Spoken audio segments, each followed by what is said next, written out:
এই দোয়াটা শিখে নেন, ইনশাআল্লাহ আপনার জীবনের সমস্ত সংকট কেটে যাবে। আমি নিজেও এই দোয়াটা বেশি বেশি করার চেষ্টা করি। দোয়াটা হচ্ছে, মুসা আলাইহিস সালাম একটা গাছের নিচে হেলান দিয়ে বসলেন, বসে দেখলেন দুজন মেয়ে দাঁড়িয়ে আছে দূরে, পানি নিতে পারছে না, লোকজন পানি নিয়ে যাচ্ছে, ওরা দাঁড়িয়ে আছে বেচারি। মুসা আলাইহিস সালাম গিয়ে বললেন, কি সমস্যা আপনাদের? তারা বললেন যে আমাদের বাবা অনেক বৃদ্ধ মানুষ, আমরা পানি নিতে পারি না যতক্ষণ না আমাদের কম পানি নিয়ে চলে যায়। মুসা আলাইহিস সালাম একটু বললাম না, ফিজিক্যালি খুব স্ট্রং ছিলেন, থাকে না বডি বিল্ডার, সামনে গিয়ে কথা বলে সরো পানি দিতে দাও, তখন মানুষ একটু মূল্যায়ন করে না।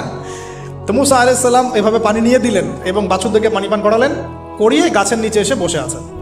বসে বসে তিনি দোয়া করছেন, এই যে দোয়াটা তিনি দোয়া করছেন, রব্বি, একটা নেক কাজ করলেন, নেক কাজ করলেন না, মানুষের উপকার করলেন, নেক কাজ করে এসে গাছের নিচে বসে দোয়া করছেন, আল্লাহ এখানে তো আমার খাবার পানি বাসস্থান কিছুই নাই, আমি কি করব?